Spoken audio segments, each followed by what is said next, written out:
রায় মৃত্যুদণ্ড, শেখ হাসিনার মৃত্যুদণ্ড, আসাদুজ্জামান খান কামালের মৃত্যুদণ্ড, আরেকজনের আরেকটু কম সাজা 5 বছরের আইজিপি। আপনি যদি একটু বলতেন। হ্যাঁ, আমাকে মৃত্যুদণ্ড দিয়েছে, আমি পরোয়া করি না। আমি বাংলাদেশে ইনশাল্লাহ আসবই, অবশ্যই আমি আসবো। আর তাদের মৃত্যুদণ্ড, তাদের ফাঁসি দড়ি কত শক্ত বা কত বুলেট আছে সেটা নিশ্চয়ই যাচাই করব। নিজের প্রতিষ্ঠিত আদালত মানে সেই আন্তর্জাতিক অপরাধ ট্রাইব্যুনাল এর রায়েই মৃত্যুদণ্ড পেয়েছেন সাবেক প্রধানমন্ত্রী শেখ হাসিনা। জুলাই গণ অভ্যুত্থানের সময় সংঘটিত মানবতা বিরোধী অপরাধের মামলায় পেয়েছেন সর্বোচ্চ সাজা। তবে এই মুহূর্তে ভারতে থাকার কারণে তাকে এর মুখোমুখি হতে হচ্ছে না। শেখ হাসিনাকে ফেরানোর ক্ষেত্রে অন্তর্বর্তীকালীন সরকার কি উদ্যোগ নিচ্ছে এবং এই মৃত্যুদণ্ড, এই রায়, এর রাজনৈতিক কনসিকুয়েন্স নিয়ে আমরা কথা বলার জন্য আজ আমাদের সঙ্গে পেয়েছি সাবেক প্রধানমন্ত্রী শেখ হাসিনা। আপনি আমাদের ধন্যবাদ এবং কৃতজ্ঞতা এবং শুভেচ্ছা জানবেন। আমাদের সাথে আরো থাকছে জামায়াত ইসলামের আমির ডক্টর শফিকুর রহমান। আপনি আমাদের ধন্যবাদ এবং কৃতজ্ঞতা এবং শুভেচ্ছা জানবেন। আপনার কাছে জানতে চাইবো যে আমরা দেখেছি যে রায় মৃত্যুদণ্ড, শেখ হাসিনার মৃত্যুদণ্ড, আসাদুজ্জামান খান কামালের মৃত্যুদণ্ড, আরেকজনের আরেকটু কম সাজা 5 বছরের আইজিপি। আপনি যদি একটু বলতেন। হ্যাঁ, আমাকে মৃত্যুদণ্ড দিয়েছে, আমি পরোয়া করি না। আমি বাংলাদেশে ইনশাল্লাহ আসবই, অবশ্যই আমি আসবো। আর তাদের মৃত্যুদণ্ড, তাদের ফাঁসি দড়ি কত শক্ত বা কত বুলেট আছে সেটা নিশ্চয়ই যাচাই করব। ঘটনাচক্রে আমাকে দেশ ছেড়ে আসতে হয়েছে, সেটা আমি জানতাম না যে আমি দেশ ছেড়ে আসতে। আমি জানি আমি টুঙ্গিপাড়া যাচ্ছি। যাও, এটা হয়তো আল্লাহর ইচ্ছা ছিল কোনো না কোনোভাবে, যে এত কষ্ট যাদের জন্য করলাম তারাই চাইলো না যে আমি থাকি। তো কাদের জন্য করলাম? আমি জানি আমাকে মৃত্যুদণ্ড দেওয়া হয়েছে। আমাদের নেতাকর্মী অনেকের খুব মন খারাপ। আমি একটা কথা বলবো যে মন খারাপ করার কিছু নেই, রাজনীতিতে এরকম সময় আসে। আর ওরা কারা যে মৃত্যুদণ্ড দেয়? ওরা তো অবৈধভাবে ক্ষমতা দখলকারী। একটা কথা মনে রাখতে হবে, যেটা বাস্তব, সেটা হলো যারা অবৈধভাবে সন্ত্রাসী, জঙ্গি এবং খুনি এদেরকে সঙ্গে নিয়ে যারা ক্ষমতা দখল করে, অর্থাৎ সন্ত্রাসের উপর নির্ভরশীল হয়ে যারা ক্ষমতা দখল করে, এরা কিন্তু সবসময় নিজেরাই ভীত থাকে। কিন্তু তারা অন্যকে ভয় দিয়ে, মানে বলতে গেলে ভয়ের রাজত্ব কায়েম করে, একটা ভীত সন্ত্রস্ত অবস্থা সৃষ্টি করে তারা তাদের ক্ষমতাকে ধরে রাখার চেষ্টা করে। কারণ তারা মনে করে তাদের যেহেতু জনসমর্থন নাই, একটা চক্রান্তের মধ্য দিয়ে আসে, ষড়যন্ত্র করে আসে, অবৈধ অর্থ মিলিয়ে আসে, সে কারণেই এরা একটা ভীতিকর পরিস্থিতির সৃষ্টি করে। কারণ এদের মনের ভিতরে ভয় থাকে, দুর্বলতা থাকে, সেই জন্য বাইরে সেটা ওইভাবেই প্রকাশ করে যে তারা সকলের উপর একটা মানে ভয়ভীতি দিয়ে তারপর তারা ক্ষমতাকে মনে করে যে এটাই টিকে থাকার একমাত্র উপায়। আর ক্ষমতার মসনদ টিকে রাখার জন্য তারা এই অবস্থাটা সৃষ্টি করে। এই ক্ষমতার মসনদ যেটা দখল করলো, ওটা ধরে রাখার জন্য কোনো জনগণের সমর্থন না, জনগণের ভালোবাসা না, জনগণের আস্থা না, বিশ্বাস না, একটা ভীতিকর পরিস্থিতি। আর এই ভয় ভীতিটা যতদিন পর্যন্ত সাগরে না কাটিয়ে উঠতে পারবে ততদিন এরকম মর্মে মরে থাকতে হবে। হ্যাঁ, আমাকে মৃত্যুদণ্ড দিয়েছে, আমি পরোয়া করি না। আমি বাংলাদেশে ইনশাল্লাহ আসবই, অবশ্যই আমি আসবো। আর তাদের মৃত্যুদণ্ড, তাদের ফাঁসি দড়ি কত শক্ত বা কত বুলেট আছে সেটা নিশ্চয়ই যাচাই করব। ঘটনাচক্রে আমাকে দেশ ছেড়ে আসতে হয়েছে, সেটা আমি জানতাম না যে আমি দেশ ছেড়ে আসতে। আমি জানি আমি টুঙ্গিপাড়া যাচ্ছি। যাও, এটা হয়তো আল্লাহর ইচ্ছা ছিল কোনো না কোনোভাবে। কারণ আমি একটা জিনিস আমি সবসময় দেখি, বাংলাদেশে আমি যখন ফিরে আসি অনেকেই খুব শঙ্কিত ছিল যে দেশে আমার মা, বাবা, ভাই, ছোট্ট রাসেলকে পর্যন্ত ছাড়ে নাই, তাকেও হত্যা করেছে। সেই দেশে আমি ফিরে আসব, সেখানে যুদ্ধাপরাধীরা, আমার বাবার হত্যাকারীরা ইন্ডেমনিটি দেওয়া হয়েছে, তারা এখন দেশে বিদেশে চাকরি, তারা খুব রমরম অবস্থায় থাকে। ওই অবস্থায় আমি যে আসব, অনেক বাধা ছিল, অনেকের মনে দ্বিধা ছিল। আমি কিন্তু ফিরে এসেছিলাম। আর আসার পর থেকে কিন্তু একটা পর একটা সমস্যা আমার উপরে যাচ্ছে। আমি 81 সালে ফিরে আসলাম, 83 সালে বন্দী হলাম, এমনকি আমাকে ডিজিএফআইয়ের অফিসে নিয়ে গেল ইন্টারোগেশনের জন্য। এরপরে আবার 85 সালে, আর যখন যেখানে গেছি সেখানে তো মানে একবার আক্রান্ত হয়েছি, এ তো কতবার। কিন্তু হ্যাঁ, আমি বেঁচে গেছি, আমি বারবার বেঁচে গেছি। জানি না, এখানে আমি বলবো আল্লাহ রাব্বুল আলামিন আমাকে বাঁচিয়ে রেখেছেন। কারণ আমার হাতেই আমার বাবা, মা, ভাই, তাদের হত্যাকারীদের বিচার হবে। আমার হাতেই এই যুদ্ধাপরাধীদের বিচার হবে। আমার হাতেই বাংলাদেশ দারিদ্র্যমুক্ত হবে, উন্নত হবে, সমৃদ্ধশালী হবে। চিফ প্রসিকিউটর যে কথাগুলি বলল, আমি আগুন দিয়েছি, আমি মেট্রো রেল বিটিভি সব ভবনে নাকি আমি আগুন দিয়েছি, অথচ তাদের লোকরা নিজেরা যেখানে স্বীকার করছে, অপরাধীরা নিজেরাই স্বীকার করছে, আর অপরাধী বলেই তো ইউনূস তাদেরকে দায় মুক্তি দিল। কিন্তু মামলা আমাদের আওয়ামী লীগের সকল নেতাকর্মীর বিরুদ্ধে, বলে দিল 1400 লোক হত্যা হয়েছে। তা আওয়ামী লীগের তো আমার মনে হয় প্রায় 8-10 হাজার লোক, আমরা তাদের কোনো খবরই জানি না, কত মানুষকে মেরে গুম করে ফেলেছে। 1 মাসের মধ্যে প্রায় 300-400 হত্যাকাণ্ড ঘটেছে। এই হত্যাকাণ্ড কারা ঘটাচ্ছে? এটা তো ইউনূসের পেটোয়া বাহিনী, তারাই তো এই হত্যাকাণ্ড ঘটাচ্ছে একের পর এক। আজকে ইন্টারন্যাশনাল ক্রিমিনাল কোর্ট 1973 সালে সেটা করা হয়েছিল যুদ্ধ অপরাধীদের বিচারের জন্য, বেআইনিভাবে সংশোধন করে করে সেখানে আমাদের বিচার হবে, আবার পার্টি হিসেবে বিচার হবে, কারণ দেশে প্রচলিত আইন তো আছে। তবে হ্যাঁ, একটা জিনিস ইউনূস ম্যাজিক দেখালো যে মাত্র 20 দিনের হিয়ারিংয়ের পরই দেখা গেল জজ সাহেব 450 পাতার জাজমেন্ট লিখে ফেলে দিল। চমৎকার দেখালো আর কি সব কিছুতেই। আজকে যা সকলের কাছে প্রশ্নবিদ্ধ, অর্থাৎ অবৈধ সরকারের সকল সিদ্ধান্তই অবৈধ। আমি সমস্ত আহত পরিবারকে চিকিৎসা দিয়ে, আহত যারা ছিল সকলকে চিকিৎসা আমি দিয়েছি, কিন্তু 5 তারিখে আমি আসার পর তারা কি পরবর্তীতে চিকিৎসা পেয়েছে? পায়নি। 34 জনের মতো সেই সময় শহীদ হয়েছিল, আমি তাদেরকে গণভবনে ডেকে নিয়ে আসে তাদের সান্ত্বনা দিয়েছি। আমি জুডিশিয়াল ইনকোয়ারি কমিশন গঠন করে দিয়েছি তদন্ত করবার জন্য। ইউনূস যদি হত্যাকাণ্ডগুলি না ঘটিয়ে থাকে তাহলে এই তদন্ত কেন বন্ধ করলো সে? জুডিশিয়াল ইনকোয়ারি কমিটিকে তদন্ত করতে দিল না। এমনকি ব্রিগেডিয়ার সাখাওয়াত সাহেব স্বরাষ্ট্র মন্ত্রণালয়ের দায়িত্বে যখন বললেন যে সিভিলিয়ানদের কাছে অস্ত্র চলে গেছে, 7.62 বুলেট কোথা থেকে আসলো, এটা আমাদের ভালোভাবে তদন্ত করে বের করতে হবে, এটা শুনেই ইউনূস ঘাবড়ে গেল, অমনি তাকে সরিয়ে দিল। তার কারণ কি? এই অবৈধ অস্ত্র ইউনূসেরই সাপ্লাই, সেই ব্যবহার করেছে, সেই হত্যা করেছে। এই হত্যার জন্য দায়ী ডক্টর মোহাম্মদ ইউনূস এবং তার ওই এখন যারা এনসিপি হয়েছে, সেই সাথে জামাত, বিএনপি, শিবির, তারা। আমি একটু জানতে চাইবো যে 32 নম্বর ধানমন্ডি 32 নম্বর যেটা বঙ্গবন্ধুর বাড়ি ছিল, সেটি ভাঙচুর এর আগে যখন হয়েছে সরকার সেটি ঠেকানোর কোনো রকম চেষ্টা দেয়নি। অনেক সরকারের শীর্ষ কর্মকর্তাকে জনরোষ বলেছিলেন। গতকাল ঠিক না, আমার জন্য গতকাল মানে আসলে 17 তারিখ, সেইটা রক্ষা করার ব্যাপারে এত সিরিয়াস এবার আমরা সরকারকে কেন দেখলাম? এতে কি সরকারের অবস্থানে পরিবর্তন হয়েছে নাকি না আসলে কোনটা? 32 নম্বর ভাঙতে চেয়েছে জনগণ, ভাঙতেই তো দেওয়া উচিত ছিল এর আগের বারের কথা স্মরণ করে আর কি। বাংলাদেশ একটা ক্রান্তি লগ্নের মধ্য দিয়ে চলছে। বাংলাদেশকে নিয়ে যেন একটা ধ্বংসের খেলা শুরু হয়েছে। বাংলাদেশের আজকে চরমভাবে ধ্বংস করে আজ একটা জঙ্গি সন্ত্রাসীদের দেশ হিসেবে পরিণত করা হয়েছে। এই ছোট বাড়িটা, যে বাড়িটা আমার মা অনেক কষ্ট করে প্রতিটি ইট নিজের হাতে গেড়ে তিনি এই বাড়িটা গড়ে তুলেছিলেন, ওই বাড়িতেই 15ই আগস্ট আমার বাবা জাতিপিতা বঙ্গবন্ধু শেখ মুজিবকে হত্যা করা হয়। আমার মা বেগম ফজিলাতুন্নেসা মুজিবকে হত্যা করে। আমার 3 ভাই, সকলে আমার ছোট। মুক্তিযোদ্ধা ক্যাপ্টেন শেখ কামাল, মুক্তিযোদ্ধা লেফটেন্যান্ট শেখ জামাল এবং ছোট রাসেল, যার বয়স ছিল মাত্র 10 বছর, তাদেরকে কেউ নির্মমভাবে হত্যা করে। কামাল জামালের নবপরিণীতা বধূ সুলতানা এবং রোজি জামালকে হত্যা করে। আমার একমাত্র চাচা শেখ আবু নাসের, তিনিও মুক্তিযোদ্ধা, পঙ্গু ছিলেন, ঘাতকের নির্মম বুলেটের আঘাতে তিনিও জীবন হারান।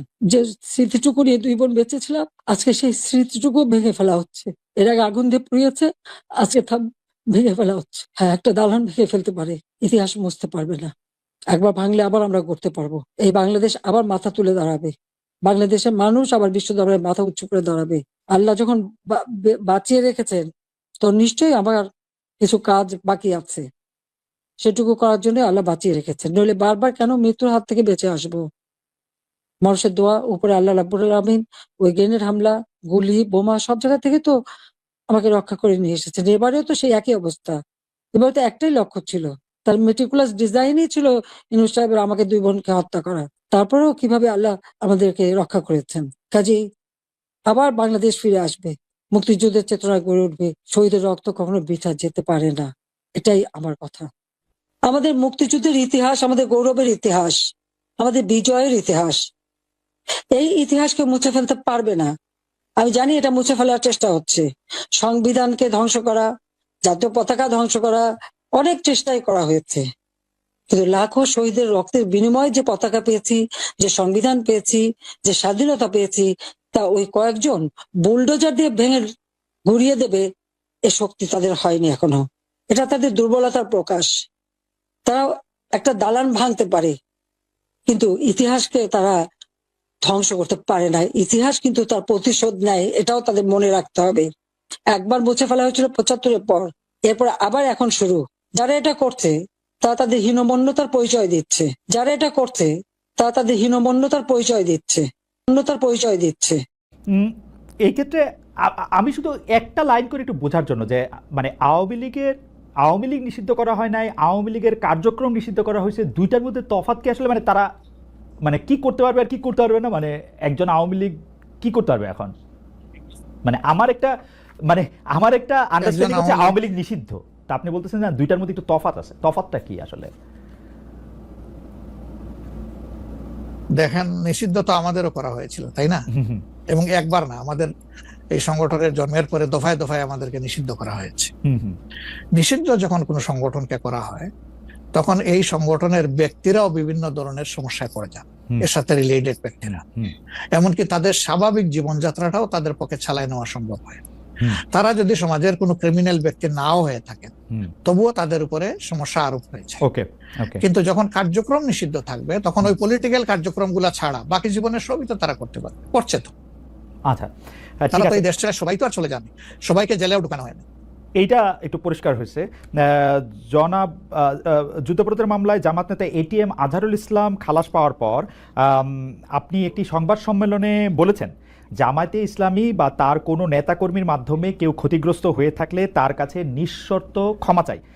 এই ক্ষমা প্রার্থনায় কি ৭১ মুক্তিযুদ্ধের সময়টাও আছে কিনা সেটা সেদিন আপনি স্পষ্ট করেননি, আজকে এটা স্পষ্ট করবেন? মানে আপনি অনেকেই প্রশ্ন করছেন যে জামায়াতের মাননীয় আমির ক্ষমা কিসের জন্য চাইলেন?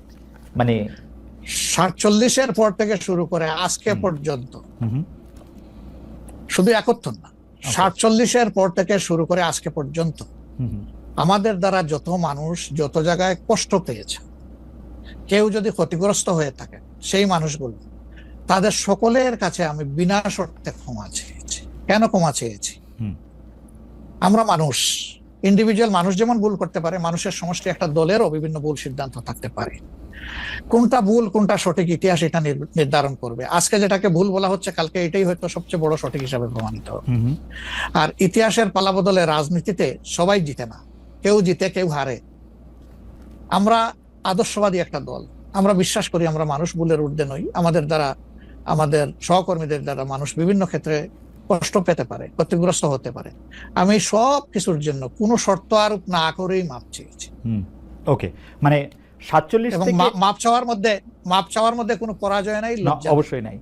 ৪৭ থেকে আজ পর্যন্ত যে কোনো কিছুর জন্য মানুষ আপনাদের কাছ থেকে যদি কোনো ধরনের আঘাত পেয়ে থাকে, তার জন্য আপনি দুঃখ প্রকাশ করেছেন বা ক্ষমা চেয়েছেন। এর ভিতরে সব ঢুকে গেছে, কোনো কিছু বাদ নাই। ওকে, এভরিথিং ইনক্লুডেড। আচ্ছা, এবং এটা আনকন্ডিশনাল, মানে অ্যাপোলজি দিয়ে আনকন্ডিশনাল পার্ডন সিক করেছে। এইটা কি ডক্টর শফিকুর রহমান, আমি আসলে যেহেতু আপনার সঙ্গে আমার মানে নানা সময় কথা বলার সৌভাগ্য হয়েছে, মানে পর্দার বাইরে পর্দার ভিতরে, সেটা আমি জানি বলেই আমি আমার প্রশ্নটা করছি যে আপনি যে ৭১টাকে এই ৪৭ থেকে আজ পর্যন্ত একসাথে বললেন, এর কি কোনো বিশেষ কারণ আছে নাকি? মানে না না না না না না, কোনো বিশেষ কারণ নাই। আমার মানবিক মূল্যবোধের জায়গা এবং আমার দায়িত্বের জায়গা থেকে বলেছি, অনুভূতির জায়গা থেকে। দায়িত্ব এবং অনুভূতির জায়গা, বিশেষ কোনো কারণ। আচ্ছা, আমি আবার ২-৩ দিনের ঘটনা একটু আসি। আমরা দুইটা ঘটনা আমরা দেখেছি যে আমাদের অনেককে ব্যথিত করেছে। একটা হচ্ছে লালমনিরহাটে একজন যিনি নরসুন্দর, তিনি এবং তার ছেলেকে খুব আয়োজন করে মারধর করা হচ্ছে এবং তাদেরকে টেনে নিয়ে পুলিশের কাছে নিয়ে যাওয়া হয়েছে। এবং আরেকজন যিনি ২০১৮ সালের ডিসেম্বরের রাতের ভোট বলে খ্যাত নির্বাচনের যে প্রধান নির্বাচন কমিশনার, তাকে আসলে খুবই অপমানজনকভাবে মানে থানায় নিয়ে যাওয়া হয়েছে এবং সেটা আবার ভিডিও করা হয়েছে। মানে আমি সাধারণভাবে যেটা বুঝি, আপনি আমাকে শাস্তি দিতে পারেন, আপনি আমাকে মৃত্যু দিতে পারেন, কিন্তু মানুষ হিসাবে আরেকটা মানুষকে অসম্মান করার অধিকার যে আমাদের নাই, এইটা কি মানে মানে নাকি এইটা আমাদের আছে কারণ তারা একটা খারাপ কাজ করেছিল, এরকম কি? মানে আমি জানি না, মানে অনেকে তার আরেকজন, জি আপনি বলেন, আরেকজন খারাপ কাজ করেছেন বলে আমিও করব, এটা কোনো যুক্তি? আমি আরেকজনের খারাপে কষ্ট পেলাম, ক্ষতিগ্রস্ত হলাম, এখন আমি সেম অথবা ওয়ার্স দেন দিস আরো খারাপ কিছু করলাম তার সাথে, সেটা কি কোনো মানবিক আচরণ বলে গণ্য হবে? নিশ্চয়ই না। তবে দেখেন, আমরা এটাকে কখনো সমর্থন করি না, কিন্তু পরিবেশ, প্রেক্ষাপট, স্থান, কাল, পাত্র, মানুষ কোনো জিনিসকে যখন লাইক করে না তখন প্রকাশ্যে হয় তার প্রতিবাদ করে, না হয় মনে মনে ঘৃণা করে, অথবা সে শক্তি থাকলে প্রতিরোধ করে। এই তিনটা স্টেজ থাকে, এটা হাদিসের ভাষা অনুযায়ী। তো এই অবস্থায় আমরা হয়তো ভিজিবল সেরকম প্রটেস্ট অনেক ক্ষেত্রেই করতে পারি না, কিন্তু আমরা এগুলাকে মনের দিক থেকে সাপোর্ট তো করি না, আমরা বরঞ্চ মনে করি যে এগুলা আরেকটা অপরাধ। ডেফিনেটলি সিইসি যিনি ছিলেন তিনি তো একজন মানুষ, তিনি এই রাষ্ট্রের একজন সিভিল সার্ভেন্টও ছিলেন এবং উঁচু পর্যায়ে তিনি দায়িত্ব পালন করে তিনি রিটায়ার করেছেন। তিনি নিশ্চয়ই কাজ ভালো করেন নাই, অনেকগুলা খারাপ কাজ করেছেন। সেই সময়টা জনপ্রত্যাশার এগেইনস্টে গিয়ে করেছেন, সত্য তথ্যের উপর না থেকে অসত্য তথ্য তিনি তার সংস্থা থেকে বলেছেন, সেগুলো সব খারাপ। তো তার জন্য তো আদালত আছে, কিন্তু আদালতে যাবেন, আমি তাকে আদালতে নিয়ে যাই, আইনের আওতায় নিয়ে যাই, কিন্তু আইন আমার হাতে আমি তুলে নেবো কেন? এটা তো কোনো অবস্থায় আমরা সমর্থন করবো না। এই জন্য আপনার স্মরণ থাকার কথা, 5 তারিখ রাত্রেই আমরা ঘোষণা করেছি যে ব্যক্তিগতভাবে আমরা কারো উপর থেকে কোনো প্রতিশোধ নেব না, এবং আমরা নেইনি। আমাদের 2-1টা ব্যতিক্রম ঘটনা ঘটেছে, আমরা তাদেরকে শাস্তি দিয়েছি, আমরা ছাড় দেই নাই কাউ। আমাদের এই ঘটনাগুলো র্যান্ডম না, ব্যাপক না, 2-1টা বিচ্ছিন্ন ঘটনা, আমরা কাউকে ছাড় দেই। আমরা যেহেতু আপনার সময় কম, আমরা দ্রুত একটা বিষয় থেকে আরেকটা বিষয়ে যেতে হচ্ছে। সম্প্রতি আপনি একটি ভাষণে বলেছেন, আমি এখানে ছোট্ট একটু অ্যাড করতে চাই। এই যে মব, যেটাকে এখন মব বলা হচ্ছে, এর চাইতে কিন্তু আরো নিকৃষ্ট মব কিন্তু গত 15.5 বছর মানুষ প্রত্যক্ষ করেছে। ইভেন আপনাদের সাংবাদিকদের সাথে হয়েছে, আরো অনেকের সাথে, পলিটিশিয়ানদের সাথে তো এগুলো কোনো ডাল ভাত, কোনো ব্যাপারই ছিল না, সিভিল সোসাইটির মানুষের সাথে, শিক্ষকদের সাথে। কিন্তু ওইগুলা দিয়ে আমরা এটাকে জাস্টিফাই করতে চাই হয়েছে বলেই আমরা সবাই মিলেই কিন্তু এগুলি প্রতিরোধ করেছি, প্রতিবাদ করেছি। আসলে যে যার জায়গা থেকে প্রচন্ড ভাবে প্রতিবাদ করেছে। আমার মনে আছে ডয়েচে ওয়েলেতে থাকতে আমি একবার শেখ হাসিনার নাম করে এতবার বলতেছিলাম যে কেন তিনি এটি করবেন, কেন তার এটি সমালোচনা করা যাবে না, এবং কেন তার এটা, মানে আমার মনে আছে যে মানে আমার সাংবাদিকতায় আমি কোনো সময় অ্যাক্টিভিজম করতে চাই না বা অ্যাক্টিভিজমের জায়গা থেকে, কিন্তু এইগুলির প্রতিবাদ আমরা সবাই মিলেই আসলে করেছিলাম, যে যার অবস্থান থেকে। এখনো আমাদেরকে করতে হবে, এখনো যদি আমরা সেই জায়গার মধ্যেই থাকি এবং কেউ কেউ আমরা এটা বলি যে তারা করেছে সেজন্য এটা ঠিক আছে, সেইটার ব্যাপারে আপনার কাছে বিচার দিতে চাইছি। প্রশ্নই ওঠে না, এটাকে সাপোর্ট করা যাবে না। আরেকজন অন্যায় করেছে তাই আমি আরেকটা অন্যায় করবো, এটা চলবে না।